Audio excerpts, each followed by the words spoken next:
ಎಲ್ರಿಗೂ ನಮಸ್ಕಾರ. Welcome back to my channel Vani Pradeep Kumar. ಎಲ್ಲರೂ ಹೇಗಿದ್ದೀರಾ? ಎಲ್ಲರೂ ಸಂತೋಷವಾಗಿ ಆರೋಗ್ಯವಾಗಿದ್ದೀರಾ ಅಂತ ಅಂದ್ಕೊಳ್ತೀನಿ. ತುಂಬ ದಿನ ಆದಮೇಲೆ ಲೆಂತಿ ವ್ಲಾಗ್ಸ್ನ ಶೂಟ್ ಮಾಡ್ತಾ ಇರೋದು. ಈ ಥರ ಮಿನಿ ವ್ಲಾಗ್ಸ್ ಆದರೆ ಈಸಿಯಾಗಿ ಮಾಡಿಬಿಡ್ಬೋದು. ಲೆಂತಿ ವ್ಲಾಗ್ಸ್ ಆದರೆ ಇಡೀ ದಿನ ಕೆಲಸ ಆಗಿಬಿಡುತ್ತೆ, ಎಡಿಟಿಂಗ್ ಕೂಡ ಜಾಸ್ತಿ ಆಗಿಬಿಡುತ್ತೆ ನನಗೆ. ಹಂಗಾಗಿ ಜಾಸ್ತಿ ಲೆಂತಿ ವ್ಲಾಗ್ಸ್ ಮಾಡಲ್ಲ. ತುಂಬ ಜನ ಕೇಳ್ತಾನೆ ಇದ್ರಿ ಲೆಂತಿ ವ್ಲಾಗ್ಸ್ ಮಾಡಿ ಅಂತ ಹೇಳ್ಬಿಟ್ಟು. ಮಗು ಚಿಕ್ಕವನಿರೋದ್ರಿಂದ ಅವ್ನು ನೋಡಿ ಬೆಳಗ್ಗೆಯಿಂದ ಅಳ್ತಾ ಇದ್ದ ಅಂತ ಹೇಳ್ಬಿಟ್ಟು ಏನು ಕೆಲಸ ಇದ್ರೂ ಅವನನ್ನು ಎತ್ಕೊಂಡೇ ಎಲ್ಲ ಕೆಲಸ ಮಾಡಬೇಕು. ನಾನು ಫ್ರೆಶ್ ಅಪ್ ಆಗಿಬಿಟ್ಟು ಬಂದು ಪೂಜೆ ಮಾಡ್ತಾಯಿದ್ದೆ. ಅಳ್ತಾ ಇದ್ದ ಅಂತ ಹೇಳ್ಬಿಟ್ಟು ಅವ್ನನ್ನ ಎತ್ಕೊಂಡೇ ಕೂರಿಸ್ಕೊಂಡಿದ್ದೆ. ದೀಪ ನೋಡಿದ್ರೆ, ಹೂ ನೋಡಿದ್ರೆ ಕೂತ್ಕೋತಾನೆ ಆರಾಮಾಗಿ ಸ್ವಲ್ಪ ಹೊತ್ತಲ್ಲಿ ಅಂತ ಹೇಳ್ಬಿಟ್ಟು ಅವ್ನು ಎತ್ಕೊಂಡೆ. ಪೂಜೆನೆಲ್ಲ ಮುಗಿಸ್ಕೊಂಡಿದ್ದಾಯಿತು. ಇನ್ನು ಖುಷಿ ನಮಗೆ ಹೇಳ್ದೆ ಕೇಳ್ದೇನೆ ಎದ್ದಿದ್ದೇನೆ. ಅನುಷಕ್ಕ ಮನೆಗೆ ಹೋಗ್ಬಿಟ್ಟಿದ್ದಾನೆ, ಪಕ್ಕದ ಮನೆಗೆ. ಹಸ್ಬೆಂಡ್ ಹುಡುಕ್ತಾ ಇದ್ದಾರೆ ಎಲ್ಲೋದ ಅಂತ ಹೇಳ್ಬಿಟ್ಟು. ಆರಾಮಾಗಿ ಸ್ಟೇರ್ಸ್ ಎಲ್ಲ ಇಳ್ಕೊಂಡು ಹೋಗ್ಬಿಡ್ತಾನೆ. ನಮಗೆ ಒಂಥರ ಭಯ ಅಂತ ಅನಿಸುತ್ತೆ. ಅವ್ನೆಲ್ಲಾದರೂ ಹೇಳ್ದೆ ಕೇಳ್ದೆ ಹೋಗ್ಬಿಟ್ಟ ಅಂತ ಹೇಳಿದ್ರೆ. ಆಮೇಲೆ ಅಕ್ಕಂಗೆ ಫೋನ್ ಮಾಡಿದೆ, ನಿಮ್ಮ ಮನೇಲಿ ಇದ್ದಾನೆ ಅಕ್ಕ ಅಂತ ಹೇಳ್ಬಿಟ್ಟು. ವಾಣಿ ನಮ್ಮ ಮನೇಲಿ ಬಂದಿದ್ದಾನೆ ಅಂತ ಹೇಳಿದ್ರು. ಸರಿ ಆಯಿತು, ಫೋನ್ ಕೊಡಿ ಅವನಿಗೆ ಅಂತ ಹೇಳಿ ಕೇಳಿದ್ರೆ, ಅಮ್ಮ ನೀನು ಬಾ ಅಮ್ಮ, ನಾನು ಆಲ್ರೆಡಿ ಬಂದುಬಿಟ್ಟೆ ಅಂತ ಹೇಳ್ತಾ ಇದ್ದ. ಸರಿ ಆಮೇಲೆ ಬರ್ತೀನಪ್ಪ, ಅಲ್ಲೇ ಇರು, ಇಲ್ಲ ನೀನು ಬರೋ ಮುಂಚೆ ನನಗೆ ಫೋನ್ ಮಾಡು ಅಂತ ಹೇಳಿದೆ. ಸರಿ ಪಾಪನ ಈ ಥರ ವಾಕರಲ್ಲಿ ಹಾಕಿ ಸ್ವಲ್ಪ ಹೊತ್ತು ಆಟ ಆಡಿಸ್ತಾ ಇದ್ದೆ. ಒಂದು 5-10 ನಿಮಿಷ ಇರ್ತಾನಷ್ಟೇ ಅದರಲ್ಲಾದ್ರೂ. ಆಮೇಲೆ ಎತ್ಕೊಂಡು ಬಿಡ್ಬೇಕು ತಿರ್ಗಾ ಅವನನ್ನು. ಜಾಸ್ತಿ ಎತ್ಕೊಳ್ಳಿ ನಿಲ್ಲಿಸ್ಕೊಳ್ಳಿ ಅಂತೇಳ್ಬಿಟ್ಟು ಡಿಮ್ಯಾಂಡ್. ಅದು ಈ ಥರ ಕೂತ್ಕೊಳ್ಳೋದು, ಆಟ ಆಡೋದು, ಆ ಥರ ಮಾಡ್ತಾ ಇರಬೇಕು ಅವನಿಗೆಲ್ಲನೂ. ಆಟ ಆಡಿಸ್ಬೇಕು ಒಂದು ಕಡೆ. ಎಲ್ಲ ಸುತ್ತಿಸ್ಬಿಟ್ರೆ ಹೊರಗಡೆ ಹೋದ್ರಂತೂ ಒಂದು ಮಾತೇ ಆಡಲ್ಲ. ಅಷ್ಟು ಸೈಲೆಂಟಾಗಿರ್ತಾನೆ. ಮನೇಲಿದ್ದ ಅಥವಾ ಮಲ್ಕೊಂಡಿದ್ದಾನೆ, ಮಲಗಿಸಿದ್ದೀವಿ ಅಂತ ಹೇಳಿದ್ರೆ ಆವಾಗ ಶುರು ಮಾಡ್ಕೊಂಡು ಬಿಡ್ತಾನೆ. ಇನ್ನು ಆಲ್ರೆಡಿ ಒಂದು 5 ನಿಮಿಷ ಆಯ್ತಲ್ವ ಚೇರ್ ಮೇಲೆ ಕೂತ್ಕೊಂಡು ಅವನಿಗೆ ಅಲ್ಲೇ ಬೇಜಾರಾಗ್ಬಿಡ್ತು. ಎತ್ಕೊಂಡಿಲ್ಲ ಅಂತ ಸಿಟ್ಟು ಬರೋದಕ್ಕೆ ಶುರುವಾಗಿ ಅಳೋದಕ್ಕೆ ಬೇರೆ ಶುರು ಮಾಡ್ಕೊಂಡ. ಈಗ ಸ್ನಾನಕ್ಕೆ ಬೇರೆ ಸಮಯ ಆಗೋಗ್ಬಿಟ್ಟಿತ್ತು. 9 ಗಂಟೆ ಅಷ್ಟರೊಳಗೇ ನಾವು ಸ್ನಾನ ಮಾಡಿಸ್ಬೇಕು. ಇವತ್ತು ಸ್ವಲ್ಪ ತಡವಾಯಿತು, ಆಲ್ರೆಡಿ 9 ಗಂಟೆ ಆಗಿತ್ತು. ಇನ್ನು ನೀರು ಬೇರೆ ಕಾಯ್ದಕ್ಕೆ ಇಟ್ಟಿದ್ದೆ ಅವನಿಗೆ. ಇನ್ನೇನು ಸ್ನಾನ ಮಾಡಿಸಿ ಅವ್ನು ಮಲಗಿಸಿದ್ರೆ ಬೇರೆ ಇನ್ನೆಲ್ಲ ಕೆಲಸನೂ ನಾನು ಆರಾಮಾಗಿ ಮಾಡ್ಕೊಳ್ಬೋದು. ಒಂದು 2 ಅವರ್ಸ್ ಮಲ್ಕೋತಾನೆ ಸ್ನಾನ ಮಾಡಿ ಮಲಗಿಸಿದ್ರೆ. ಹಾಗಾಗಿ ಅವನ್ನ ಮಲಗಿಸ್ಬಿಟ್ಟು ಬಂದು ನಂದು ಎಕ್ಸ್ಟ್ರಾ ಕೆಲಸ ಏನಿದೆ, ತಿಂಡಿ ತಿನ್ಕೊಳ್ಳೋದು ಅಥವಾ ಮಧ್ಯಾಹ್ನ ಅಡುಗೆಗೆ ರೆಡಿ ಮಾಡ್ಕೊಳ್ಳೋದು, ಈ ಕೆಲಸನ ನಾನು ಮಾಡ್ಕೊಳ್ತೀನಿ. ಮಕ್ಕಳನ್ನ ಇಟ್ಕೊಂಡು ಸ್ವಲ್ಪ ಈ ಕೆಲಸ ಎಲ್ಲ ಸ್ವಲ್ಪ ಜಾಸ್ತಿನೇ ಕಷ್ಟ ಇರುತ್ತೆ. ಈಸಿ ಅಂತೂ ಸಾಧ್ಯನೇ ಇಲ್ಲ. ಸೊ ಎಲ್ಲದನ್ನು ಮ್ಯಾನೇಜ್ ಮಾಡಬೇಕು ಅಂತ ಹೇಳಿದ್ರೆ ಟೈಮ್ನ ನೋಡ್ಕೋಬೇಕು. ಇನ್ನು ಖುಷಿ ಸ್ಕೂಲಿಗೆ ಹಾಕ್ತೆ ಅಂತ ಹೇಳಿದ್ರೆ ಇನ್ನೂ ಜಾಸ್ತಿ ನನಗೆ ಪ್ರೆಷರ್ ಆಗುತ್ತೆ. ಏಕೆಂದರೆ ಒಂದು 8-8:30 ನಾನು ರೆಡಿ ಮಾಡಿಬಿಡಬೇಕು ಅವನನ್ನು ತಿಂಡಿನೂ ಅಂತ ಹೇಳ್ಬಿಟ್ಟು. ಇನ್ನು ಇವತ್ತು ಸ್ವಲ್ಪ ತರಕಾರಿ ಸ್ಟೀಮ್ ಮಾಡಿದೆ. ಹಾಗೆ ಅದ್ರ ಜೊತೆ ಹೆಸರು ಕಾಳನ್ನು ಬೇಯಿಸಿ ಇಟ್ಕೊಂಡ್ಬಿಟ್ಟಿದ್ದೀನಿ, ಪಲ್ಯ ಮಾಡ್ಕೊಳ್ಳೋದಕ್ಕೆ ಬರುತ್ತೆ ಅಂತ ಹೇಳ್ಬಿಟ್ಟು. ಇವತ್ತಿನ ಬೆಳಗ್ಗೆ ತಿಂಡಿಗೆ ಅವಲಕ್ಕಿನ ರೆಡಿ ಮಾಡಿದ್ದೆ. ನನ್ನ ಹಸ್ಬೆಂಡಿಗೆ ತಿಂಡಿ ಎಲ್ಲ ಹಾಕ್ಕೊಟ್ಬಿಟ್ಟು ಇನ್ನು ನಾನು ತಿಂಡಿ ತಿನ್ನಬೇಕು. ನನಗೆ ಒಂದು 100 ಗ್ರಾಮ್ಸಷ್ಟು ಅವಲಕ್ಕಿ, ಹಾಗೆ ಕಡಲೆಕಾಳನ್ನ ಒಂದು ನೆನೆಸ್ಬಿಟ್ಟು ಪ್ರೆಷರ್ ಕುಕ್ ಮಾಡಿ ಇಟ್ಟಿರ್ತೀನಿ ಫ್ರಿಜ್ಜಲ್ಲಿ. ಸೊ ಆರಾಮಾಗಿ ಈಸಿಯಾಗಿ ಮಾಡ್ಕೊಂಡು ತಿನ್ಬಿಡ್ಬೋದು, ಹಾಕ್ಕೊಂಡು ತಿನ್ಬೋದು ಅಂತ ಹೇಳ್ಬಿಟ್ಟು. ಸೊ ತರಕಾರಿ, ಮೊಸರು, ಇಷ್ಟು ನಂದು ಬೆಳಗಿನ ತಿಂಡಿ. ಆಲ್ಮೋಸ್ಟ್ ಇಲ್ಲಿಗೆ 6 kg ವೆಯ್ಟ್ ಲಾಸ್ ಆಗಿದ್ದೀನಿ ಗೊತ್ತಾ. ಒಂಥರ ಖುಷಿ ಅಂತ ಅನ್ನಿಸ್ತಾ ಇದೆ. 72 kgಯಿಂದ ಇವಾಗ 66 kgಗೆ ಬಂದಿರೋದು ನಾನು. ಸ್ವಲ್ಪ ಹೆಲ್ತ್ ಇಶ್ಯೂಸ್ ಇತ್ತು, ಅದೆಲ್ಲ ಕಡಿಮೆ ಆಗಿದೆ ಅಂತ ಹೇಳ್ಬಿಟ್ಟು ಡಾಕ್ಟ್ರು ಹೇಳ್ತಾ ಇದ್ರು. ಡಾಕ್ಟರ್ನೂ ಕೇಳಿದೆ. ತಿಂಡಿ ಮುಗಿಸ್ಕೊಂಡು ಇನ್ನೇನು ಪಾಪು ಮಲಗಿಸ್ತೀನಿ ಸ್ನಾನ ಮಾಡಿ, ಇನ್ನೇನು ಎದ್ದೇಳಲ್ಲ ಅಂತ ಅನ್ಕೊತಾ ಇದ್ದೆ. ಏನಿಲ್ಲ, ತಿಂಡಿ ತಿಂದು 10 ನಿಮಿಷ ಆಗಿಲ್ಲ, ಆಲ್ರೆಡಿ ಎದ್ದೇ ಬಿಟ್ಟ. ಹಾಗಾಗಿ ಇನ್ನೇನು ಮಲಗಲ್ಲ ಇವನು ಅಂತ ಹೇಳ್ಬಿಟ್ಟು ಕೆಳಗಡೆ ಅನುಷಕ್ಕ ಮನೆ ಕರ್ಕೊಂಡು ಹೋಗಿದೆ. ಇವತ್ತು ಹೆಂಗಿದ್ರು ಸಂಡೇ ಅಲ್ವಾ, ಮಕ್ಕಳು ಕೂಡ ಆರಾಮಾಗಿರ್ತಾರೆ, ಫ್ರೀ ಆಗಿರ್ತಾರೆ ಅಂತ ಹೇಳ್ಬಿಟ್ಟು ಕರ್ಕೊಂಡು ಹೋಗಿದ್ದು. ಅವ್ರಿಗೂ ಕೂಡ ಎಕ್ಸಾಮ್ಸ್ ಶುರು ಆಗಿದೆ. ಅದಕ್ಕಂತೂ ಚೆನ್ನಾಗಿ ಸಿಗ್ತಾರೆ, ಚೆನ್ನಾಗಿ ಆಟ ಆಡಿಸ್ತಾರೆ. ಹಾಗೆ ಅವ್ರ ಮನೇಲಿ ಕಾರ್ಟೂನ್ ಕೂಡ ಹಾಕ್ಕೊಟ್ಬಿಡ್ತಾರಲ್ವ. ಸೊ ಹಂಗಾಗಿ ಆಂಟಿ ಮನೆಗೆ ಹೋಗೋಣ ಬಾಮ್ಮ, ಆಂಟಿ ಮನೆಗೆ ಹೋಗೋಣ ಬಾಮ್ಮ ಅಂತ ಕೇಳ್ತಾ ಇರ್ತಾನೆ ಖುಷಿ. ಇನ್ನು ಪಾಪು ಬಾಲೇಸಿ ಅದನ್ನು ನೋಡ್ತಾ ನಗಾಡ್ತಾ ಇದ್ದ. ಹಾಗಾಗಿ ಅವನ ಕಡೆಗೆ ಆಗ್ತಾಯಿದ್ರು. ಹಾಗೆ ಅಕ್ಕ ಅವ್ರ ಮನೇಲಿ ಅವ್ರ ತಂಗಿ ಮಗುದು ಡ್ರೆಸ್ಗಳಿದ್ವಂತೆ. ಹಾಗಾಗಿ ಹಾಕೋಣ ವಾಣಿ ಅಂತ ಹೇಳ್ತಾನೆ ಇದ್ರು. ಲಾಸ್ಟ್ ಟೈಮು ಹೇಳಿದರು, ಆಮೇಲೆ ನಾನೇ ಮರ್ತೋದೆ. ಇವತ್ತು ನೆನೆಸ್ಕೊಂಡು ಅವರೇ ತೊಗೊಂಡು ಬಂದು ಹಾಕ್ತಾ ಇದ್ದಾರೆ. ತುಂಬ ಮುದ್ದಾಗಿ ಕಾಣಿಸ್ತಾ ಇದ್ದದ್ದು. ಅದನ್ನ ಹಾಕ್ದಾಗ ಮಾತ್ರ ಖುಷಿಗೆ ಹಾಕಿದ್ದೆ ನಾನು ಚಿಕ್ಕವನಿರುವಾಗ, ಒಂದು 6 ತಿಂಗಳು 7 ತಿಂಗಳಿರುವಾಗ. ಅವನಿಗೇನು ಅಷ್ಟೊಂದು ಚೆನ್ನಾಗಿ ಕಾಣಿಸ್ತಾ ಇರಲಿಲ್ಲ, ಹುಡುಗ ಅಂತಲೇ ಅನ್ನಿಸ್ತಾ ಇದ್ದ. ಬಟ್ ಇವನಂತೂ ಹುಡುಗಿ ಥರನೇ ಕಾಣಿಸ್ತಾ ಇದ್ದ, ಅಷ್ಟು ಚೆನ್ನಾಗಿ ಕಾಣಿಸ್ತಾ ಇದ್ದ. ಇವ್ರು ಬೊಟ್ಟು ಬೇರೆ ಇಟ್ಟಿದ್ರು, ನೋಡಿ ಎಷ್ಟು ಚೆನ್ನಾಗಿ ಕಾಣಿಸ್ತಾ ಇದ್ದಾನೆ ಅಂತ. ಅದನ್ನೇ ಹೇಳ್ತಾ ಇದ್ರು, ಸೇಮ್ ಹುಡುಗಿ ಥರನೇ ಕಾಣಿಸ್ತಾ ಇದ್ದಾನೆ ಅಂತ ಹೇಳ್ಬಿಟ್ಟು. ಸ್ವಲ್ಪ ಕೂದಲು ಚೆನ್ನಾಗಿದ್ದಿದ್ರೆ ಏನಾದರೂ ಜುಟ್ಟಾದರೂ ಹಾಕ್ಬೋದಿತ್ತು. ಕೂದಲಷ್ಟು ಟಚ್ಚಾಗಿ ಏನಿಲ್ವಲ್ಲ, ಹಾಗಾಗಿ ಹಾಗೆ ಸುಮ್ಮನೆ ಬಿಟ್ಟಿದ್ದು. ಅವನಿಗೇನೋ ಹಾಕಿಬಿಟ್ಟಿದ್ದಾರೆ ನನಗೆ ಅಂತ ಹೇಳ್ಬಿಟ್ಟು ಆ ಥರ ಆಡ್ತಾ ಇದ್ದ. ಕೈಯಲ್ಲಿ ಅದು ತಿನ್ನೋ ಥರ ಅದು ಬೇರೆ ಸಿಗ್ತಾ ಇತ್ತಲ್ವ ಅವನಿಗೆ ಸ್ಲೀವ್ಸು, ಅದನ್ನು ಬಾಯಲ್ಲಿ ಇಟ್ಕೊತಾ ಇದ್ದ. ಹುಡುಗಿ ಡ್ರೆಸ್ ಇವ್ನಿಗೆ ಯಾವತ್ತೂ ಹಾಕಿರಲಿಲ್ಲ, ಇದೇ ಮೊದಲನೇ ಸರಿ ಹಾಕಿದ್ದು. ಚೆನ್ನಾಗಿ ಫಿಟ್ ಆಗಿತ್ತು, ಸ್ವಲ್ಪ ದೊಡ್ಡ ಸೈಜೇ ಇತ್ತು ಇದು ಸ್ವಲ್ಪ, ಆದರೂ ಚೆನ್ನಾಗೇ ಕಾಣಿಸ್ತಾ ಇತ್ತು. ಆ ಬಿಂದಿ ಮಾತ್ರ ನಾನು ಪದೇ ಪದೇ ಹೇಳ್ತಾ ಇದ್ದೆ, ಎಷ್ಟು ಚೆನ್ನಾಗಿ ಕಾಣಿಸ್ತಾ ಇದೆ ಅವನಿಗೆ ಆ ಬಿಂದಿ ಅಂತ ಹೇಳ್ಬಿಟ್ಟು. ಸ್ಮೈಲ್ ಮಾತ್ರ ತುಂಬ ಚೆನ್ನಾಗಿ ಕೊಡ್ತಾನೆ ಸಣ್ಣವನು, ಏನೋ ಒಂಥರ ಅವ್ನು ನಕ್ರೆ ಚೆನ್ನಾಗಂತ ಅನ್ಸುತ್ತೆ. ಇದನ್ನು ಹಾಕ್ತಿದ್ದಂಗೆ ಇನ್ನೊಂದು ಡ್ರೆಸ್ ಇದೆ ವಾಣಿ, ಅದನ್ನು ತೊಗೊಂಡು ಬರ್ತೀನಿ ಅಂತ ಹೇಳಿದ್ರು ಅಕ್ಕ. ಸಾಕು ಬಿಡಿ ಅಕ್ಕ, ಇದು ಒಂದೇ ಚೆನ್ನಾಗಿ ಕಾಣಿಸ್ತಾ ಇದೆ ಅಂತ ಹೇಳಿದೆ. ಅದು ಸ್ಲೀವ್ಲೆಸ್ ಇದೆ, ಅದು ಚೆನ್ನಾಗಿ ಕಾಣಿಸುತ್ತೆ ವೈಟ್ ಕಲರು ಅಂತ ಹೇಳಿದ್ರು. ನಾನು ಎತ್ಕೊಂಡು ಆಡಿಸ್ತಾ ಇದ್ದೆ, ಅಷ್ಟರೊಳಗೆ ಹೋಗಿ ಇನ್ನೊಂದು ತೊಗೊಂಡು ಬಂದರು. ಈ ಹೆಣ್ಮಕ್ಳು ಬಟ್ಟೆ ತರತರವಾಗಿರುತ್ತೆ ಅಲ್ವಾ, ಎಷ್ಟು ಚೆನ್ನಾಗಿರುತ್ತೆ. ಏನೋ ಒಂಥರ ಫುಲ್ ಟೀ ಶರ್ಟು ಪ್ಯಾಂಟ್ಗಿಂತನೂ ಏನೋ ಅಗಲವಾಗಿ ಚೆನ್ನಾಗಿರುತ್ತೆ, ಏನೋ ತುಂಬ್ಕೊಂಡಿರ್ತಾರೆ ಮಕ್ಕಳು. ಹೆಣ್ಮಕ್ಳಿಗೆ ಸುಮಾರಷ್ಟು ಒಳ್ಳೊಳ್ಳೆ ಕಲೆಕ್ಷನ್ಸ್ ಇರುತ್ತೆ. ಗಂಡ್ಮಕ್ಳಿಗೆ ಆ್ಯಸ್ ಯೂಶ್ವಲ್ ಅದೇ ಅಂಗಿ, ಶಾರ್ಟ್ಸು, ಪ್ಯಾಂಟು ಇದೇ ಥರನೇ ಇರುತ್ತೆ ಜಾಸ್ತಿ. ಈ ಡ್ರೆಸ್ಸೂ ಅಷ್ಟೇ, ಹಾಕಿದಾಗೇನು ಅದಕ್ಕಿಂತ ಇದೇನು ಚೆನ್ನಾಗಿ ಕಾಣಿಸ್ತಿಲ್ವೇನೋ ಅಂತ ಅನ್ನಿಸ್ತು. ಹಾಕಿದ್ಮೇಲೆ ತುಂಬಾ ಚೆನ್ನಾಗಿ ಕಾಣಿಸ್ತಾ ಇತ್ತು. ಈ ವೈಟ್ ಡ್ರೆಸ್ಸು ತುಂಬ ಚೆನ್ನಾಗಿ ಕಾಣಿಸ್ತಾ ಇತ್ತು. ನೀವೇ ನೋಡಿ ಎಷ್ಟು ಚೆನ್ನಾಗಿ ಕಾಣಿಸ್ತಾ ಇದ್ದಾನೆ ಅವನು ಅಂತ ಹೇಳ್ಬಿಟ್ಟು. ಅವನಿಗೆ ಆಲ್ರೆಡಿ ಮೂಡ್ ಔಟ್ ಆಗಿತ್ತು, ಸಾಕಾಗಿತ್ತು ಅವನಿಗೆ ಆಲ್ರೆಡಿ. ಆದ್ರೂ ನಾವು ಬಿಡ್ದೇ ಒಂದು ಸ್ವಲ್ಪ ಒಂದೆರಡಾದರೂ ಫೋಟೋ ತೊಗೊಳ್ಳೋಣ ಅಂತ ಅಂದ್ಕೊಂಡ್ವಿ. ಅದಕ್ಕೆ ಅಷ್ಟಕ್ಕೂ ಸಪೋರ್ಟ್ ಮಾಡಲಿಲ್ಲ ಅವನು. ಏನೋ ಪೇಂಟ್ ಬ್ರಷ್ ಕೊಟ್ಟರು, ಆಮೇಲೆ ಬಾಲ್ ಕೊಟ್ಟರು, ಅದು ಯಾವುದೂ ಎಲ್ಲನೂ ಬೇಕಾಯ್ತು ಅವನಿಗೆ. ಇದು ನೋಡಿ ಬಾಯಲ್ಲಿ ಇಟ್ಕೊಳಕ್ಕೆ ಟ್ರೈ ಮಾಡ್ತಾ ಇದ್ದಾನೆ. ಸಿಕ್ಕಿದ್ದೆಲ್ಲ ಇವಾಗ ಬಾಯಲ್ಲಿ ಹಾಕ್ಕೊಳ್ಳೋದೇನೆ ಅವ್ನ ಕೆಲಸ. ತುಚ್ಕೊಂಡ್ಬಿಡ್ತಾನೆ ಗಂಟ್ಲಿಗೆ ಅಂತ ನಾವು ಅದನ್ನು ಬಿಡ್ತಾನೆ ಇಲ್ಲ. ಬೇರೆ ಬಾಲ್ ಬೇಡವಂತೆ, ಇದೇ ಬ್ರಷೇ ಬೇಕು ಅಂತ ಹೇಳ್ಬಿಟ್ಟು ಅದನ್ನೇ ಹಿಡ್ಕೊಂಡು ಕೂತ್ಕೊಂಡಿದ್ದ. ಅದನ್ನೇನಾದರೂ ಕಸ್ಕೊಂಡ್ರೆ ಅಳೋದಕ್ಕೆ ಶುರು ಮಾಡೋದು, ಆ ಥರ ಮಾಡ್ತಾ ಇದ್ದ. ನೋಡಿ ಮೊದಲನೇ ಡ್ರೆಸ್ಸಲ್ಲಿ ಈ ಥರ, ಹಾಗೆ ಎರಡನೇ ಡ್ರೆಸ್ಸಲ್ಲಿ ಈ ಥರ ಕಾಣಿಸ್ತಾ ಇದ್ದಾನೆ. ಎಷ್ಟು ಮುದ್ದ ಕಾಣಿಸ್ತಾ ಇದ್ದಾನಲ್ವಾ, ಹೇಗೆ ಕಾಣಿಸ್ತಾ ಇದ್ದಾನೆ ಅಂತ ಕಾಮೆಂಟ್ ಮಾಡಿ ತಿಳಿಸಿ. ಹಾಗೇನೆ ಕಾರ್ಟೂನ್ ಬೇರೆ ಹಾಕಿದ್ರಲ್ವಾ, ಸ್ವಲ್ಪ ಹೊತ್ತು ಕೂತ್ಕೊಂಡು ಕಾರ್ಟೂನು ನೋಡ್ತಾ ಇದ್ರು. ಒಳ್ಳೆ ಎಂಟರ್ಟೈನ್ಮೆಂಟ್. ಅವ್ರ ಮನೇಲಿ ಕಾರ್ಟೂನ್ ಹಾಕ್ಕೊಡ್ತಾರೆ, ಏನಾದರೂ ಸ್ನ್ಯಾಕ್ಸ್ ಕೊಡ್ತಾ ಇರ್ತಾರೆ ಹೊರಗಡೆದು. ಸೊ ಆ ಥರ ಇಷ್ಟಪಡ್ತಾನೆ ಅವನು ಕಾರ್ಟೂನ್ ನೋಡೋದಕ್ಕೆ, ಹೊರಗಡೆ ತಿನ್ನೋದಕ್ಕೆ. ಆದರೆ ನಮ್ಮ ಮನೇಲಿ ಹಂಗಲ್ಲ, ನಾನು ಮನೇಲಿ ಮಾಡಿದ್ದೆ ಹೆಚ್ಚಾಗಿ ಕೊಡೋದು, ಹೊರಗಡೆದು ಏನೂ ಕೊಡೋಲ್ಲ. ಹಾಗೆ ಕಾರ್ಟೂನ್ ಎಲ್ಲ ಹಾಕ್ಕೊಡಲ್ಲ. ಅವ್ನು ಏನಾದರೂ ಇದ್ದರೆ ಅವನ ಜೊತೆನೇ ಮಾತಾಡಬೇಕು, ಆಟ ಆಡಬೇಕು, ಅಡುಗೆ ಮನೆಯಲ್ಲೂ ಕೂಡ ಇನ್ವಾಲ್ವ್ ಮಾಡ್ಕೋತೀನಿ, ಈ ಥರ ಇರುತ್ತೆ. ಅಲ್ಲಾದರೆ ಫುಲ್ ಬ್ಯುಸಿ ಆಗಿಬಿಡ್ತಾನೆ ಅವನು ಕಾರ್ಟೂನ್ ನೋಡೋದ್ರಲ್ಲಿ. ಆ ಥರ ಇರೋದೇ ಇಷ್ಟಪಡ್ತಾನೆ. ಕೆಲವೊಮ್ಮೆ ಸ್ವಲ್ಪ ಹೊತ್ತು ಕಲಿಸ್ತೀನಿ, ಅಲ್ಲೇ ಉಳ್ಕೋತೀನಿ, ಇನ್ನು ಸ್ವಲ್ಪ ಹೊತ್ತು ಆಮೇಲೆ ಕಳಿಸ್ತೀನಿ ಅಂತ ಹೇಳಿದ್ರು ಅಕ್ಕ. ಸೊ ಅವನು ಅಲ್ಲೇ ಇರ್ತೀನಮ್ಮ, ಆಮೇಲೆ ಬರ್ತೀನಿ ಅಕ್ಕ ಜೊತೆ ಅಂತ ಹೇಳ್ದ. ಹಾಗಾಗಿ ನಾನು ಬಂದು ಬೇಗನೆ, ಪಾಪು ಸ್ವಲ್ಪ ಹಠ ಮಾಡ್ತಾ ಇದ್ದ, ಅವನನ್ನು ಮಲಗಿಸ್ಬಿಟ್ಟು ಇನ್ನು ಮಧ್ಯಾಹ್ನ ಅಡುಗೆ ಕೂಡ ರೆಡಿ ಮಾಡ್ಕೊಳ್ತಾ ಇದ್ದೆ. ನಮ್ಮ ಅಡುಗೆಗೆ ಬೆಳಗ್ಗೆನೇ ಹೆಸ್ರು ಕಾಳನ್ನೆಲ್ಲ ಬೇಯಿಸಿಟ್ಟಿದ್ನಲ್ವ, ಅದರಲ್ಲೇ ಪಲ್ಯ ಮಾಡಿಬಿಡೋಣ ಅಂತ ಹೇಳ್ಬಿಟ್ಟು ರೆಡಿ ಮಾಡ್ಕೊಳ್ತಾ ಇದ್ದೆ. ಆ್ಯಸ್ ಯೂಶ್ವಲ್ ಸಿಂಪಲಾಗಿ ಒಗ್ಗರಣೆ ಹಾಕೋದಷ್ಟೇನೆ. ಸಾಸಿವೆ, ಜೀರಿಗೆ, ಕರಿಬೇವು, ಹಸಿರು ಮೆಣಸಿನ್ಕಾಯಿ ಮತ್ತು ಈರುಳ್ಳಿ, ಟೊಮ್ಯಾಟೊ ಇದಿಷ್ಟನ್ನು ಚೆನ್ನಾಗಿ ಫ್ರೈ ಮಾಡಿಕೊಂಡು ಅದಾದಮೇಲೆ ಕಾಳೆಲ್ಲ ಹಾಕಿ ಚೆನ್ನಾಗಿ ಕುಕ್ ಮಾಡ್ಕೊಳ್ಳೋದಷ್ಟೇನೆ. ನಂಗೆ ಹೆಸ್ರು ಕಾಳು ಪಲ್ಯ ಅಂದರೆ ತುಂಬಾ ಇಷ್ಟ ಆಗುತ್ತೆ. ಹೆಸ್ರು ಕಾಳು ಪಲ್ಯ ಮತ್ತು ಕಡಲೆಕಾಳು ಪಲ್ಯ, ಆಮೇಲೆ ಅಲಸಂದೆ ಕಾಳು ಪಲ್ಯ, ಈ ಥರ ತುಂಬ ಸಿಂಪಲಾಗಿ ಮಾಡ್ಕೊಳ್ತೀನಿ. ಇದಕ್ಕೆ ಮತ್ತೆ ಎಕ್ಸ್ಟ್ರಾ ಏನು ನಾನು ಗ್ರೇವಿ ರುಬ್ಬ ಹಾಕೋದಾಗಲಿ ಆ ಥರ ಎಲ್ಲ ಏನೂ ಮಾಡಲ್ಲ. ಜಸ್ಟ್ ಒಂದು ಸ್ವಲ್ಪ ಸಾಂಬಾರು ಪುಡಿ, ಹಾಗೆ ಸ್ವಲ್ಪ ಕೊಬ್ಬರಿ, ಉಪ್ಪು, ಹಾಗೆ ಸ್ವಲ್ಪ ಕೊತ್ತಂಬರಿ ಸೊಪ್ಪು ಈ ಥರ ಹಾಕ್ಕೊಂಡು ರೆಡಿ ಮಾಡ್ಕೊಂಡು ಬಿಡ್ತೀನಿ. ತುಂಬ ಸಿಂಪಲಾಗಿ ತುಂಬ ಚೆನ್ನಾಗಿರುತ್ತೆ. ಕಾಳು ಮಾತ್ರ ಚೆನ್ನಾಗಿ ಮೆತ್ತಗೆ ಬೇಯಿಸ್ಕೊಳ್ಬೇಕು, ಗಟ್ಟಿ ಇದ್ದರೆ ಅಷ್ಟು ರುಚಿ ಅಂತ ಅನಿಸಲ್ಲ. ಹಾಗಾಗಿ ನಾನು ಚೆನ್ನಾಗಿ ಮೇಲ್ಗಡೆ ತರಕಾರಿ ಸ್ಟೀಮ್ ಮಾಡೋಕ್ಕೆ ಇಟ್ಟಿರ್ತೀನಲ್ವ, ಕೆಳಗಡೆ ಹಾಕಿಬಿಟ್ರೆ ಕೆಳಗಡೆ ಕಾಳು ಕೂಡ ಚೆನ್ನಾಗಿ ಬೆಂದಿರುತ್ತೆ, ಮೇಲ್ಗಡೆ ತರಕಾರಿ ಕೂಡ ಚೆನ್ನಾಗಿ ಸ್ಟೀಮ್ ಆಗಿರುತ್ತೆ. ಈಸಿ, ಬೆಳಗ್ಗೆನೇ ಬೇಯಿಸಿಟ್ಬಿಟ್ರೆ ಮಧ್ಯಾಹ್ನ ಒಗ್ಗರಣೆ ಹಾಕ್ಕೊಳ್ಳೋದು ಅಷ್ಟೇ. ಈ ಥರ ಮಾಡ್ಕೊಳ್ತೀನಿ. ಕಾಳಿನ ಪಲ್ಯ ಯಾವತ್ತಾದರೂ ಮಾಡ್ಕೊಳ್ಬೇಕು ಅಂದಾಗ. ಇನ್ನು ಪಲ್ಯ ಕೂಡ ರೆಡಿ ಆಯಿತು. ಇನ್ನು ಮೇಲ್ಗಡೆ ಕೌಂಟರ್ ಟಾಪ್ ಮೇಲೆ ಇಟ್ಟಿರುವಂಥ ಎಲ್ಲ ಥಿಂಗ್ಸ್ನೆಲ್ಲ ತೆಗೆದು ಕ್ಲೀನ್ ಮಾಡಿಕೊಂಡೆ. ಇನ್ನು ಚಪಾತಿ ಮಾಡೋಣ ಅಂತ ಅಂದ್ಕೊಂಡೆ, ಆದರೆ ಸುಮ್ಮನೆ ಪಾಪು ಎದ್ಬಿಟ್ರೆ ಕಷ್ಟ ಆಗಿಬಿಡುತ್ತೆ. ಕಿತಿ ಮಾಡ್ತಾ ಇದ್ದಾನೆ, ಯಾಕೆ ತಾಟ ಮಾಡ್ತಿದ್ದಾನೆ.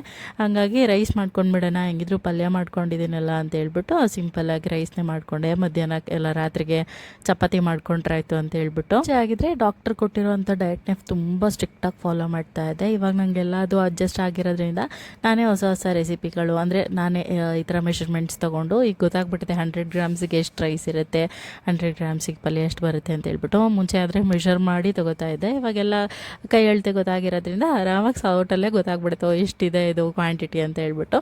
ಸೊ ಯೂಶ್ವಲಿ ಇದೇ ಥರನೇ ನಾನು ಊಟ ಮಾಡ್ತೀನಿ. ತುಂಬ ಜನ ಕೇಳ್ತಾ ಇದ್ರಿ ನಿಮ್ಮ ಫುಡ್ ರೊಟೀನ್ ತೋರಿಸಿ ಅಂತ ಹೇಳ್ಬಿಟ್ಟು. ಸಮ್ಟೈಮ್ಸ್ ಆಗುತ್ತೆ, ಸಮ್ಟೈಮ್ಸ್ ತೋರ್ಸೋಕ್ಕಾಗಲ್ಲ. ಬಟ್ ಇದು ಅಭ್ಯಾಸ ಮಾಡ್ಕೋಬೇಕಷ್ಟೇನೆ. ಅದೇ ಪೋಷನ್ ಕಂಟ್ರೋಲ್ ಅಂತಾರಲ್ಲ, ಅದೊಂದು ನೀವು ಸಮತೋಲನ ಆಹಾರ ಅಂತ ಹೇಳ್ಬಿಟ್ಟು ಮಾಡಿಕೊಂಡ್ರೆ ಮುಗೀತು. ಸೊ ಇದೊಂದು ನಂಗೆ ತುಂಬಾ ಹೆಲ್ಪ್ಫುಲ್ ಆಯಿತು ಅಂತಲೇ ಹೇಳ್ಬೋದು. ಇದು ಒಂದು ಡಾಕ್ಟ್ರನ್ನ ಕನ್ಸಲ್ಟ್ ಮಾಡಿದ್ದಾಗಿರ್ಬೋದು, ಆಹಾರ ಪದ್ಧತಿನ ಚೇಂಜ್ ಮಾಡ್ಕೊಳ್ಳೋದಾಗಿರ್ಬೋದು, ಇದು ನನ್ನ ಲೈಫಲ್ಲಿ ಸ್ವಲ್ಪ ಒಂದು ಒಳ್ಳೆ ಬೆಸ್ಟ್ ಡಿಸಿಷನ್ ಅಂತಲೇ ಹೇಳ್ಬೋದು. ಸೊ ಊಟನೆಲ್ಲ ಮುಗಿಸ್ಕೊಂಡು ಅದಾದಮೇಲೆ ಪಾತ್ರೆಗಳೆಲ್ಲ ಸ್ವಲ್ಪ ಕ್ಲೀನ್ ಮಾಡೋದಿತ್ತು, ಕ್ಲೀನ್ ಮಾಡಿ ಇಟ್ಕೊಂಡು ಬಿಡೋಣ. ಅದಾದಮೇಲೆ ಪಾಪು ಮಲಗಿದ್ದಾನೆ, ಯಾಕೋ ಸ್ವಲ್ಪ ಹೊತ್ತು ಸುಮಾರು ಹೊತ್ತು ಮಲ್ಕೊಂಡ. ನಾನು ಎದ್ಬಿಡ್ತಾನೇನೋ ಅಂತ ಅಂದ್ಕೊಂಡೆ. ಸೊ ಮಲ್ಕೊಂಡಿದ್ದ ಅಂತ ಹೇಳ್ಬಿಟ್ಟು ಸುಮ್ಮನೆ ಅದನ್ನೆಲ್ಲ ಕ್ಲೀನ್ ಮಾಡಿ ಇಟ್ಕೊಂಡೆ. ಆಮೇಲೆ ಪಾಪುನೂ ಇದ್ದ, ಆಮೇಲೆ ಹುಡುಗರು ಕೂಡ ಬಂದಿದ್ದರು, ಆಟಾಡ್ತಾ ಇದ್ದ. ಖುಷಿ ನೋಡಿ ಯಾವ ಥರ ಅವ್ರು ಕಾಡ್ಸೋದು, ತುಂಬ ಮಾತಾಡೋದು ಕಲ್ತ್ಬಿಟ್ಟಿದ್ದಾನೆ. ಇತ್ತೀಚೆಗಂತೂ ಆವಾಜ್ ಹಾಕೋದು, ಜೋರು ಮಾತಾಡೋದು ಕಲಿತಾನೆ. ಸೊ ಆ ಥರ ಇರುತ್ತೆ. ಇನ್ನೇನು ಪಾಪು ಇದ್ನಲ್ವ, ಮಕ್ಕಳು ಸಹ ನೋಡ್ಕೋತಾ ಇದ್ರು. ನಾನು ಸ್ವಲ್ಪ ಫ್ರಿಜ್ನೆಲ್ಲ ಕ್ಲೀನ್ ಮಾಡ್ಕೊಂಡ್ಬಿಟ್ಟೋಣ ಅಂತ ಹೇಳ್ಬಿಟ್ಟು ಕ್ಲೀನ್ ಮಾಡ್ಕೊಳ್ತಾ ಇದ್ದೆ. ನಾವು ನೋಡ್ಕೋತೀವಿ ಆಂಟಿ, ನೀವೇನಾದರೂ ಕೆಲಸ ಇದ್ದರೆ ಮಾಡ್ಕೊಳ್ಳಿ ಅಂತ ಹೇಳಿದ್ರು. ಸೊ ಅವ್ರು ಬಂದಿದ್ದು ಕೂಡ ನನಗೆ ಹೆಲ್ಪ್ ಆಯಿತು. ಅವರು ತುಂಬ ಚೆನ್ನಾಗಿ ಮಗುನ ಆಟ ಆಡಿಸ್ತಾರೆ, ಅವನಿಗೂ ಇಷ್ಟ ಆಗುತ್ತೆ ಅವ್ರು ಬಂದರೆ. ಹಾಗಾಗಿ ಅವರು ಪಾಪು ಅವನ ಜೊತೆನೇ ಇದ್ದ. ಆರಾಮಾಗಿ ಒಂದು 25 ನಿಮಿಷ ಇದ್ದ. ಅಷ್ಟರೊಳಗೆ ಬೇಗ ಎಲ್ಲ ಕ್ಲೀನ್ ಮಾಡ್ಕೊಂಡು ಬಿಡಬೇಕಾಗಿತ್ತು ನಾನು. ಸೊ ನಾನು ಕೂಡ ಕ್ಲೀನ್ ಮಾಡ್ಕೊಂಡಿರಲಿಲ್ಲ. ಊರಿಗೆ ಹೋಗಿ ಬಂದಮೇಲೆ ಫ್ರಿಜ್ನೆಲ್ಲ ಹಾಗೆ ಬಿಟ್ಬಿಟ್ಟಿದ್ದೆ. ತರಕಾರಿನ ತೊಗೊಂಡು ಹಾಗೆ ತುಂಬಿಟ್ಬಿಟ್ಟಿದ್ದೆ. ನೀಟಾಗೂ ಕೂಡ ತುಂಬಿಟ್ಟಿರಲಿಲ್ಲ. ಒಂದು ಸಲ ಎಲ್ಲ ನೀಟಾಗಿ ಕ್ಲೀನ್ ಮಾಡ್ಕೊಂಡ್ಬಿಟ್ರೆ ನನಗೂ ಕೂಡ ಸಮಾಧಾನ ಅಂತ ಅನಿಸುತ್ತೆ. ಕ್ಲೀನಾಗಿದ್ದರೆ ಚೆನ್ನಾಗದು, ಆರ್ಗನೈಸ್ ಆಗಿದ್ದರೆ ಚೆನ್ನಾಗಿರುತ್ತೆ ಅಂತ ಹೇಳ್ಬಿಟ್ಟು. ಸಮ್ಟೈಮ್ಸ್ ತರಕಾರಿ ಜಾಸ್ತಿ ಇದ್ದಾಗ ಹಿಡಿದಕ್ಕೆ ಜಾಗನೇ ಆಗೋಲ್ಲ, ನೀಟಾಗಿ ಇಟ್ಟಿಲ್ಲ ಅಂತ ಹೇಳಿದ್ರೆ. ಎಲ್ಲೆಲ್ಲಿ ಬೇಕೋ ಅಲ್ಲೆಲ್ಲ ಇಟ್ಟುಬಿಡ್ತೀನಿ.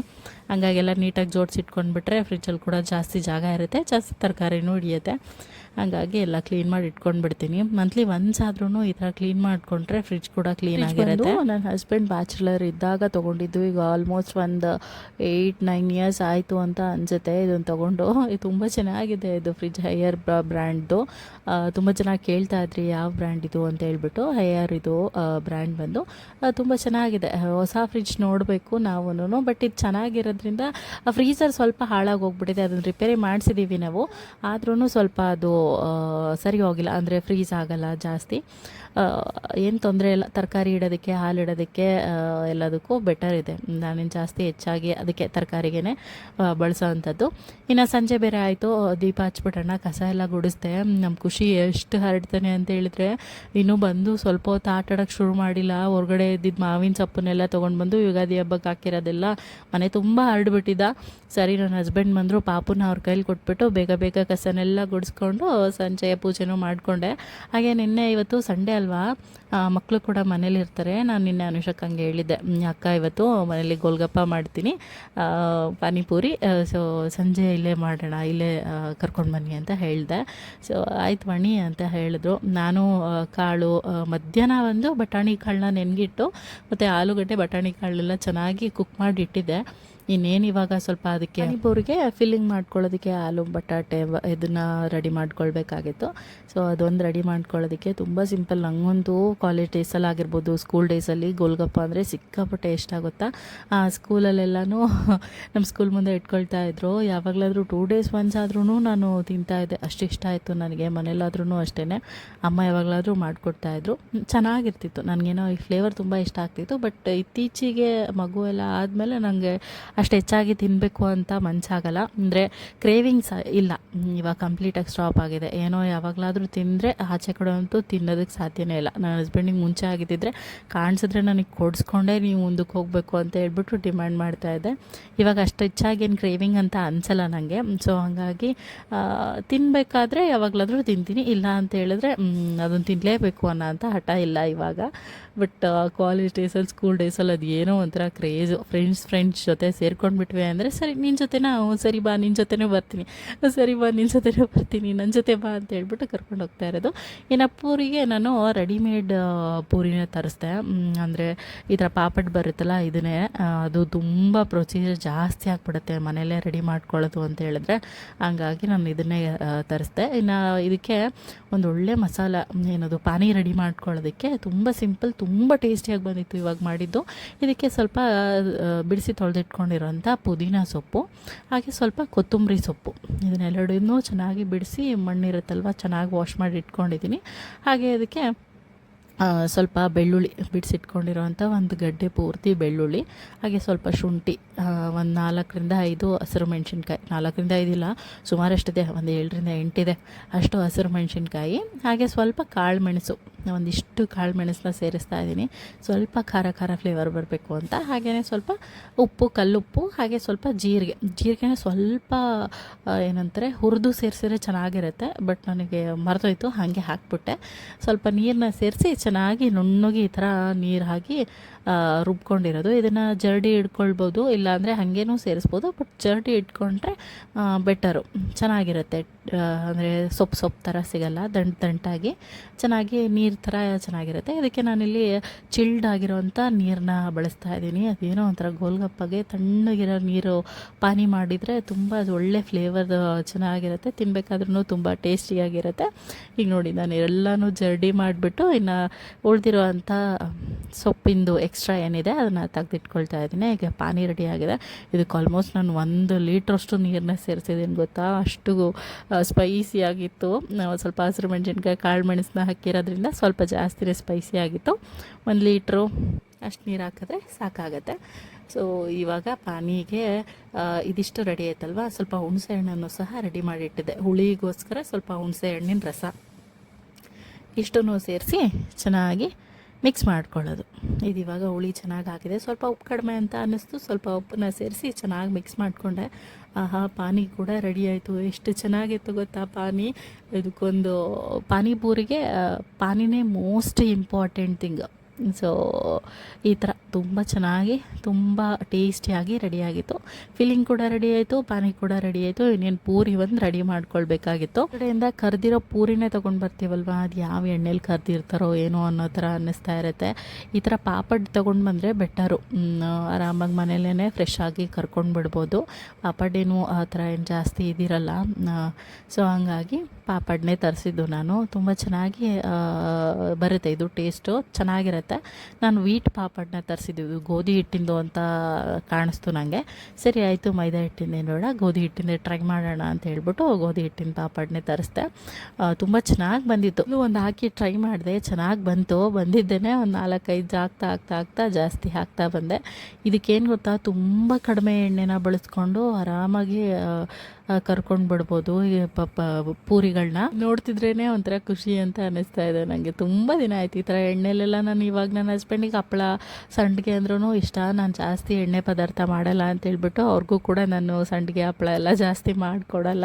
ನಾನು ನೋಡಿ ನಾನು ಎಷ್ಟು ಹಾಕಿದ್ನಲ್ವ ಎಣ್ಣೆ ಅಷ್ಟೇ ಇದೆ, ಸ್ವಲ್ಪನೂ ಜಾಸ್ತಿ ಎಣ್ಣೆ ಎಲ್ಲ ತೊಗೊಂಡಿಲ್ಲ. ಮನೇಲೇ ಮಾಡ್ತೀವಿ ಅಂತ ಹೇಳ್ಬಿಟ್ಟು ರವೆ ಮಾಡ್ತೀವಲ್ವ, ಅದರಲ್ಲಿ ಸ್ವಲ್ಪ ಜಾಸ್ತಿ ಎಣ್ಣೆ ಇರುತ್ತೆ. ಇದಷ್ಟಾಗೇನು ಜಾಸ್ತಿ ಎಣ್ಣೆನ ತೊಗೊಂಡಿಲ್ಲ. ಇದು ಪೂರಿ ಕೂಡ ರೆಡಿ ಆಯಿತು. ಇನ್ನೇನು ಟೇಸ್ಟ್ ಮಾಡೋವಂಥ ಸಮಯ ಫೈನಲಾಗಿ. ನಾನು ಹೆಂಗೆ ಗೊತ್ತಾ, ನಡುವೆ ಟೇಸ್ಟ್ ಮಾಡೋಕ್ಕೋಗಲ್ಲ, ಒಂದೊಂದೇ ತೊಗೊಳ್ಳೋದು ಆ ಥರ ತಿನ್ನೋದು. ಮುಂಚೆ ಆಗಿದ್ದರೆ ಮಾಡ್ತಾಯಿದ್ದೆ, ಬಟ್ ಇವಾಗ ನನಗೆ ಹಂಗಲ್ಲ, ಕಂಪ್ಲೀಟಾಗಿ ಎಲ್ಲ ರೆಡಿಯಾಗಿರಬೇಕು. ರೆಡಿ ಆದಮೇಲೆ ನಾನು ಟೇಸ್ಟ್ ಮಾಡೋದು. ನಂಗೆ ಅದೇನೋ ಅಳತೆ ಗೊತ್ತಾಗಿರೋದ್ರಿಂದ, ಸೊ ನನಗೆ ಈ ಥರ ಬರುತ್ತೆ ರುಚಿ ಅಂತ ಹೇಳ್ಬಿಟ್ಟು ನನಗೆ ಮುಂಚೆನೇ ಗೊತ್ತಾಗ್ಬಿಡುತ್ತೆ, ಈ ಥರ ಇರುತ್ತೆ, ಇದನ್ನು ಹಾಕಿರೋದ್ರಿಂದ ಈ ಥರ ಟೇಸ್ಟ್ ಬರುತ್ತೆ ಅಂತ ಹೇಳ್ಬಿಟ್ಟು ನಂಗೆ ಗೊತ್ತಾಗ್ಬಿಡುತ್ತೆ. ಟೇಸ್ಟ್ ಮಾತ್ರ ಅಲ್ಟಿಮೇಟ್ ಆಗಿತ್ತು. ಪಾನಿದಾಗಿರ್ಬೋದು, ಆಲೂ ಫಿಲ್ಲಿಂಗಿಂದಾಗಿರ್ಬೋದು, ಬಟಾಣಿ ಹಾಕಿರೋದ್ರಿಂದ ಒಳ್ಳೆ ಫ್ಲೇವರ್ ಇತ್ತು. ಇನ್ನು ನನ್ನ ಹಸ್ಬೆಂಡಿಗೆ ಬಂದಿದ್ರಲ್ವ, ಅವ್ರಿಗೆ ಹಾಕ್ಕೊಟ್ಟೆ. ಖುಷಿನೂ ಕೂಡ ಅವ್ರ ಜೊತೆ ಹಾಗೆ ಪೂರಿ ತಿಂತಾಯಿದ್ದ. ಅಕ್ಕನೂ ಬೇಗ ಬರ್ತೀನಿ ಅಂತ ಹೊರಟಿದ್ರು.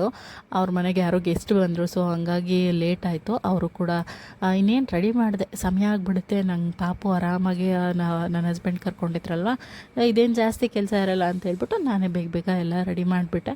ಸಮಯ ಆಲ್ರೆಡಿ 6:45-7 ಗಂಟೆ ಆಗ್ತಾ ಬಂತು. ಮಕ್ಳಿಗೆ ತುಂಬಾ ಇಷ್ಟ ಆಗುತ್ತಲ್ವ ಪಾನಿಪೂರಿ, ಕೋಲ್ಗಪ್ಪ ಆಗಿರ್ಬೋದು. ಇವ್ರಿಗೂ ಕೂಡ ತುಂಬಾ ಇಷ್ಟ. ಇವರಿಬ್ಬರು ಟ್ವಿನ್ಸು, ಅಕ್ಕಂಗೆ ಇವರಿಬ್ಬರು ಹೆಣ್ಮಕ್ಳೇ. ಮಾತಾಡ್ತಾರೆ, ಖುಷಿನ ತುಂಬ ಚೆನ್ನಾಗಿ ಆಟ ಆಡಿಸ್ತಾರೆ. ನನಗೆ ಹೆಣ್ಮಕ್ಳಂದರೆ ಇಷ್ಟ, ನಂಗಾಗಿರ್ಬೋದು ನನ್ನ ಹಸ್ಬೆಂಡ್ಗಾಗಿರ್ಬೋದು. ಸೊ ತುಂಬ ಸ್ವಲ್ಪ ಸಾಫ್ಟ್ ಕಾರ್ನರ್ ಇದ್ದಾರೆ, ಜೋರು ಹೆಣ್ಮಕ್ಳಲ್ಲ, ತುಂಬ ಸಾಫ್ಟಾಗಿ ಚೆನ್ನಾಗಿ ಮಾತಾಡ್ತಾರೆ. ಸೊ ನೋಡಿ, ನಾನು ಸ್ವಲ್ಪ ಫಿಲ್ಲಿಂಗಿಗೆ ಆಲೂಗಡ್ಡೆದು ಮತ್ತು ಬಟಾಣಿ ಕಾಳಿನ ಜಾಸ್ತಿ ಹಾಕ್ಕೊಳ್ಳಿ, ಬಟಾಣಿಗಳು ಜಾಸ್ತಿ ಹಾಕಿದ್ದೀನಿ ಅಂದಿದ್ದಕ್ಕೆ ನನಗೆ ಇಷ್ಟ ಆಗಿ ಕೊಟ್ಬಿಟ್ಟಿದ್ದಾಳೆ ಅವಳು. ಇಷ್ಟೊಂದು ಬೇಡಮ್ಮ ಅಂತ ಹೇಳ್ಬಿಟ್ಟು ಸ್ವಲ್ಪ ತೊಗೊಂಡು ತಿಂತಾ ಇದ್ವಿ. ಎಲ್ಲರೂ ಅದನ್ನೇ ಹೇಳ್ತಾಯಿದ್ರು, ಟೇಸ್ಟ್ ಅಂತೂ ತುಂಬ ಚೆನ್ನಾಗಾಗಿದೆ ಅಂತ ಹೇಳ್ಬಿಟ್ಟು. ಅನುಷಕ್ಕನೂ ಅದನ್ನೇ ಹೇಳಿದ್ರು, ತುಂಬ ಚೆನ್ನಾಗಾಗಿದೆ ವಾಣಿ, ನನಗಿಂತ ತುಂಬ ಚೆನ್ನಾಗಿ ಮಾಡಿದೀಯಾ ಅಂತ ಹೇಳ್ಬಿಟ್ಟು ಹೋಗಿ ತಿನ್ಕೊಂಡು ಬರೋದೇ ಬೇರೆ ಥರ ವೈಬ್ ಇರುತ್ತೆ. ಮನೇಲೇ ಎಲ್ಲರೂ ಕೂಡಿ ಈ ಥರ ಒಂದು 5-6 ಜನನಾದರೂ ಇರಬೇಕು. ಈ ಥರ ಎಲ್ಲ ಸ್ನ್ಯಾಕ್ಸ್ ಮಾಡಬೇಕು ಅಂದರೆ ಒಬ್ಬೊಬ್ರಿಗೆ ಇಬ್ಬಿಬ್ಬರಿಗೆ ಮಾಡ್ಕೊಂಡು ತಿನ್ನೋದಕ್ಕೆ ಬೇಜಾರಾಗತ್ತೆ. ಈ ಥರ ಒಂದಿಷ್ಟು ಜನ ಮಕ್ಕಳಿದ್ರೆ ಮಾತ್ರ ಎಂಜಾಯ್ ಮಾಡ್ಕೊಂಡು ತಿಂತಾರೆ ಅನ್ನೋರಿಗೆ ಈ ಥರ ಮಾಡಿಕೊಟ್ರೆ ತುಂಬಾ ಖುಷಿ ಆಗುತ್ತೆ ಮಾಡಿದವ್ರಿಗೂ ಕೂಡ. ನಮ್ಮ ಖುಷಿ ನೋಡಿ ಅವನು ಕೂಡ ಬ್ಯಾಟಿಂಗ್ ಶುರು ಮಾಡ್ಕೊಂಡೇ ಬಿಟ್ಟ ಎಲ್ಲರ ಜೊತೆನೂ. ಈ ಥರ ಎಲ್ಲರೂ ಇದ್ದರೆ ಅವನಿಗೆ ತುಂಬ ಖುಷಿ ಅಂತ ಅನಿಸುತ್ತೆ. ನಮ್ಮ ಚಿಕ್ಕವನಿಗೂ ಅಷ್ಟೇ, ಜನಗಳನ್ನ ನೋಡ್ತಾ ಇದ್ದರೆ ಸುಮ್ಮನೆ ಆರಾಮಾಗಿ ಕೂತ್ಕೋತಾನೆ. ನಾನೊಬ್ಬಳ ಜೊತೆನೇ ಇದ್ದರೆ, ನಾನೊಬ್ಬಳೇ ನೋಡ್ತಾ ಇದ್ದರೆ ಹಠ ಮಾಡೋದಕ್ಕೆ ಶುರು ಮಾಡ್ಕೊಂಡು ಬಿಡ್ತಾನೆ. ಅವನು ಕೂಡ ಎದ್ದಿದ್ನ ಇನ್ನೇನೆಲ್ಲ ರೆಡಿ ಮಾಡಿದೆ. ಸ್ವಲ್ಪ ಹೊತ್ತು ಮಲ್ಕೊಂಡಿದ್ದ, ಒಂದು 10 ನಿಮಿಷ ನನ್ನ ಹಸ್ಬೆಂಡ್ ಜೋಲಿಲಿ ಹಾಕಿ ತೂಗ್ತಾ ಇದ್ರು, ಹಾಗೆ ನಿದ್ದೆ ಹೋಗ್ಬಿಟ್ಟಿತ್ತು. ಆಮೇಲೆ ಎಚ್ಚರ ಆಗ್ಬಿಡ್ತು ಅವನಿಗೆ. ಆಮೇಲೆ ಇನ್ನೇನು ಮಲ್ಗಲ್ಲ ಏನೋ, ಮತ್ತು ರಾತ್ರಿ ಕೂಡ ಸಮಯ ಆಯಿತು ಅಂತ ಹೇಳ್ಬಿಟ್ಟು ಅವ್ನು ಎತ್ಕೊಂಡು ಕೂತ್ಕೊಂಡು ಅವನಿಗೂ ಆಟ ಆಡೋದಕ್ಕೆ ಒಂದು ಬಾಟಲ್ ಇತ್ತು, ಒಂದು ಸಿಪ್ಪರ್ ಬಾಟಲು, ಅದನ್ನ ಹಿಡ್ಕೊಂಡು ಕೂತ್ಕೊಂಡ್ಬಿಡ್ತಾನೆ ಅವನು ಇಷ್ಟ ಅದಕ್ಕೆ. ಸೊ ಅದನ್ನ ಹಿಡ್ಕೊಂಡು ಕೂತ್ಕೊಂಡು ಆಟ ಆಡ್ತಾ ಇದ್ದ. ನಮ್ಮ ಖುಷಿ ಅವ್ಳಿಗೆ ಅಡ್ಡಾಡ್ಕೊಂಡು ತಿಂತಾ ಇದ್ದ. ಸೊ ಇನ್ನೆಲ್ಲ ಕೂತ್ಕೊಂಡು ಗೋಲ್ಗಪ್ಪನ ತಿಂದಿದ್ದಾಯಿತು. ತುಂಬ ಟೇಸ್ಟಿಯಾಗಿ ಬಂದಿತ್ತು. ಸೊ ಇದಾಗಿತ್ತು ಇವತ್ತಿನ ವ್ಲಾಗು. ಐ ಹೋಪ್ ಈ ವ್ಲಾಗ್ ನಿಮ್ಮೆಲ್ರಿಗೂ ಇಷ್ಟ ಆಗಿದೆ ಅಂತ ಅಂದ್ಕೊಳ್ತೀನಿ. ಸುಮಾರಷ್ಟು ಜನ ಲೆಂತಿ ವ್ಲಾಗ್ಸ್ ಮಾಡಿ ಅಕ್ಕ, ಲೆಂತಿ ವ್ಲಾಗ್ಸ್ ಮಾಡಿ ಅಂತ ಕೇಳ್ತಾನೆ ಇದ್ರಿ. ಸೊ ಈ ಥರ ಇರುತ್ತೆ. ಮಗು ಸಹ ಕೆಲವೊಮ್ಮೊಮ್ಮೆ ಅವನು ತುಂಬ ಹಠ ಮಾಡ್ತಾನೆ. ಲೆಂತಿ ವ್ಲಾಗ್ಸ್ ಎಲ್ಲ ಮಾಡೋದು ಸ್ವಲ್ಪ ಜಾಸ್ತಿ ಪ್ರೊಸೀಜರ್ ಇರುತ್ತೆ. ಕೆಲಸ ಅಂತೂ ಕಾಮನಾಗಿ ಮಾಡ್ತೀನಿ, ಬಟ್ ಅದೇನೋ ಎಡಿಟಿಂಗ್ ಕೆಲಸ ಎಲ್ಲ ಜಾಸ್ತಿ ಆಗಿಬಿಡುತ್ತೆ ಅಂತ ಹೇಳ್ಬಿಟ್ಟು ನಾನೇ ಹೆಚ್ಚಾಗಿ ಇದ್ರ ಬಗ್ಗೆ ತಲೆ ಕೆಡಿಸ್ಕೊಳ್ಳಲ್ಲ. ಸೊ ಅಪ್ಕಮಿಂಗ್ ವ್ಲಾಗ್ಸಲ್ಲಿ ಸ್ವಲ್ಪ ಲೆಂತಿ ವ್ಲಾಗ್ಸ್ ಮೇಲೂ ಕಾನ್ಸಂಟ್ರೇಟ್ ಮಾಡ್ತೀನಿ. ಐ ಹೋಪ್ ಈ ವ್ಲಾಗ್ ನಿಮಗೆ ಇಷ್ಟ ಆಗಿದೆ ಅಂತ ಅಂದ್ಕೊಳ್ತೀನಿ. ಇಷ್ಟ ಆದರೆ ಒಂದು ಲೈಕ್ ಮಾಡೋದನ್ನ ಮರಿಬೇಡಿ. ಹಾಗೆ ಮತ್ತೊಂದು ಬ್ಯೂಟಿಫುಲ್ ವ್ಲಾಗ್ ಜೊತೆ ಮತ್ತೆ ಸಿಗ್ತೀನಿ. ಅಲ್ಲಿವರೆಗೂ ಟೇಕ್ ಕೇರ್, ಬಾಯ್.